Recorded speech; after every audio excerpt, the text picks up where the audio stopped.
The Adamus Shinobi. You take an HDMI cable from your camera, plug it into this. It's got all sorts of exposure tools, like a waveform, false color, but maybe the biggest one is that I can finally see what the hype is about S-Log3. You have different modes that your camera can film in. I always shoot in the standard movie mode because I think it looks the best. This is standard movie mode, it looks great. But there's this thing called S-Log, and people rave about S-Log.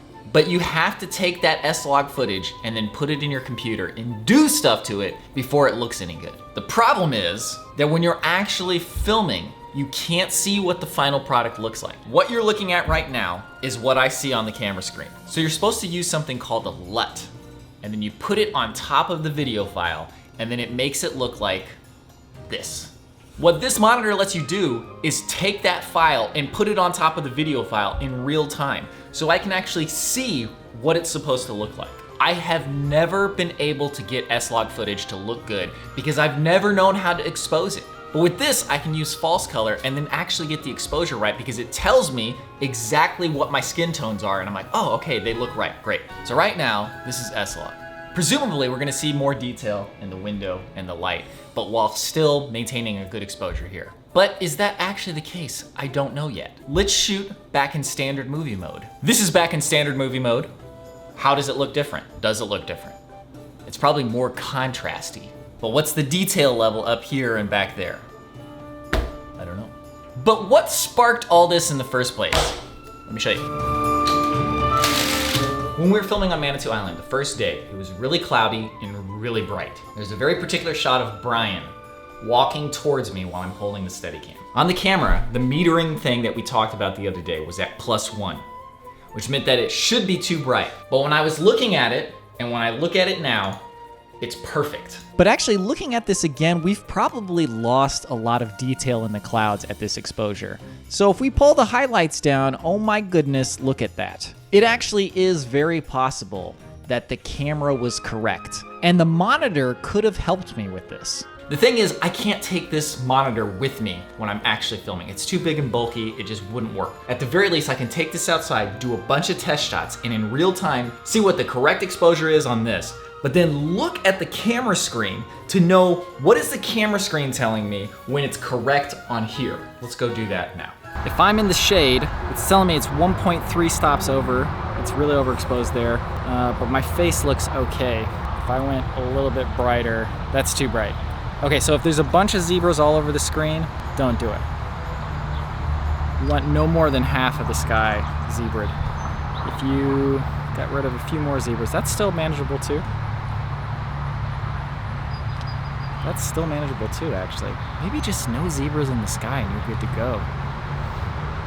So I ran a bunch of tests. Conclusions: you can trust the camera's meter. If it says 0, you can at the very least adjust it later in Premiere and you're gonna be just fine. Second, I don't see what the hype about S-Log is at all. At the end of this vlog, I'm gonna show you what I'm talking about, but that's for super camera nerds. Maybe somebody who actually knows what they're doing could tell me. But personally, I have yet to get S-Log to look better than the standard movie gamma. And the stuff that I've seen other people do, I'm not super impressed with either. So,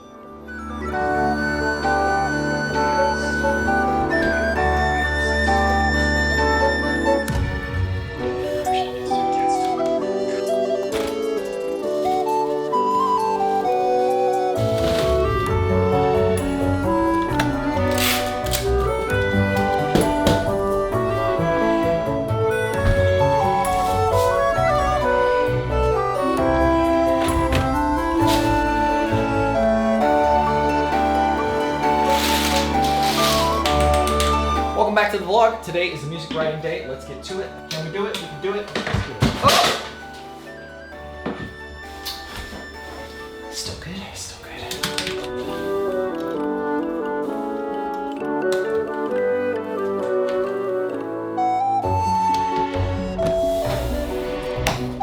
Hello everyone, welcome back to the vlog. Sorry for the delay in videos. Last week I went on a little mini vacation, and then after that I decided to really hone in on the music for the episode. I wrote 5 songs in like 2 days. But on July 28th, 2021, the Final Fantasy Pixel Remasters came out. You were looking at it on the screen, but you might ask yourself, how am I playing it on a Mac. It only came out on PC and mobile. The answer lies on November 26, 2017. I bought a Steam Link for $4.99 when Valve was fire selling these things. I remembered that I tried it out once and then it's been sitting in a box ever since I got it. Now, I don't like playing games at my computer because first of all, look at this chair. Is this a comfortable chair? No, this is for working, at most. But then I remembered, oh, you know what? This is not a very graphically intensive game. I don't mind playing this on the Steam Link. I pulled out the Steam Link, hooked it up to the TV. That's great. Then I remembered that they have an app for this on the phone, which means that I can play it on my phone too. Then it got me thinking, wait, do I have to be on my home network or can I do this over the entire internet? Yes, as of March of 2019. Then it got me thinking, hey, wait, can I play any game on this? Turns out you can do anything on your computer. Then I thought, wait a minute, can I edit in real time remotely from my computer? As it turns out, yes, you can. Could have imagined. I'm gonna have to do this for about 30 minutes before I... And I'm currently just using it on the local network. But I've also tested this from home, streaming into this computer. This is a game changer.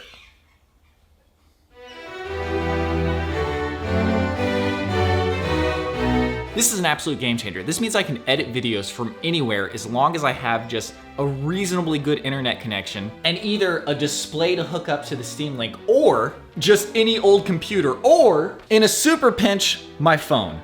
Look at this, man. Yo, are you confused yet? Because I'm confused because what you were just watching is me playing this in real time.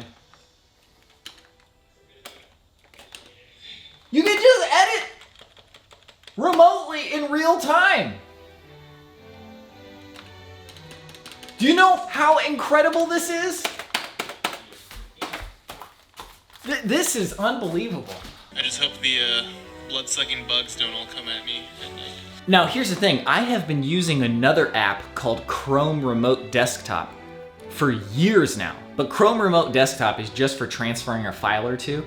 It's really choppy, it doesn't play back video well, but this Steam Link is, I didn't know this technology existed, and it's free. When I was in college, I had a professor and he was telling us about what people predicted the future of computing to be. The eventual end goal of computing is that it's everywhere and nowhere. It's called ubiquitous computing. But basically, you don't need hardware. All you need is an interface to access the computer. With this step, it is getting closer and closer to that reality. I haven't tried this yet, but I may be able to use HDMI to hook my phone up to a TV, use a wireless mouse and keyboard, and basically have my home desktop computer with me at all times as long as I have the internet. That is incredible, that is amazing, that is a game changer. I can't believe this exists, I am so excited. Anyways, I haven't extensively tested it yet and it just crashed this computer, so the kinks may still be in there, but I did use the Steam Link for quite a bit last night testing it out, and this seems super rock solid. I played a ton of the Final Fantasy Pixel Remaster, it seems really good. So, I don't know man, this is really cool. I hope the technology keeps getting better and better because this is amazing.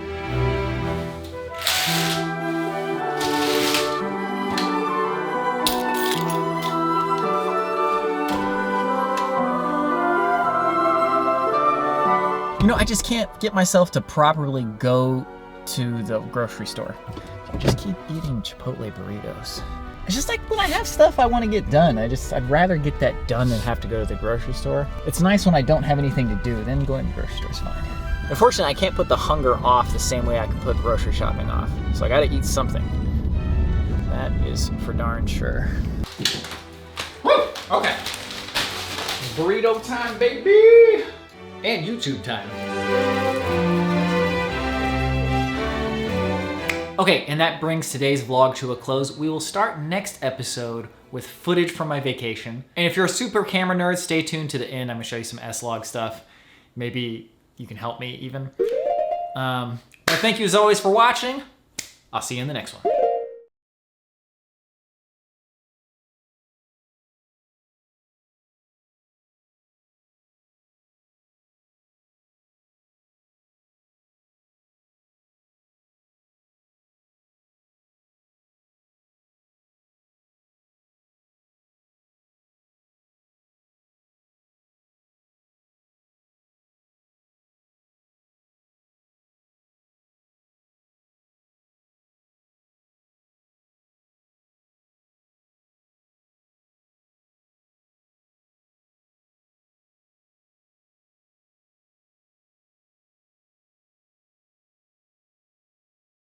Okay, and here is a direct comparison without any adjustments other than adding the LUT to the S-Log footage. The one on the right is not nearly contrasty or saturated enough for my tastes. And if you look at the windows, they don't look that much different. And now we've adjusted each clip to my taste. On the left, I just brightened it up a little bit. On the S-Log footage on the right, I added more contrast and saturation. In this particular lighting scenario, I don't see any advantage to using S-Log. The light up above and the window in the back barely look any different. And the rest of the image looks similar enough that the added hassle of having to use S-Log doesn't seem like it's anywhere near worth it. Okay, and this is the standard movie gamma, and I put some bright lights behind me to see how well it could capture the detail and me. And then this is the S-Log, and I put a LUT on and added a little contrast and saturation, but it doesn't really look good. It looks really green on my skin, and the lights in the window in the background don't seem to have retained any of the detail. Okay, and here's the same thing outside. This is the movie gamma, and if we switch to S-Log, I added a little contrast and saturation in the LUT, and it looks a lot better than it did indoors. So maybe just artificial lighting doesn't look good with S-Log. I'm not sure there's that much of an advantage though, because if you look at the movie gamma, and then you look at the S-Log gamma, I'm not sure it makes that much of a difference. And looking at it one more time, the skin is definitely still greenish. Okay, and here is just a picture of the sky. The camera's meter is reading right at 0, so this is what the camera was telling me it was supposed to be exposed at. Now here's the same thing with S-Log, and man, I just can't get it to look any good. I must be missing something. Maybe there's something I don't understand, but this is just adding the LUT, a little bit of contrast and saturation, and it looks like Garbo compared to the movie gamma, so I don't know what I'm doing. I've played a ton of hours of the first Final Fantasy Pixel Master,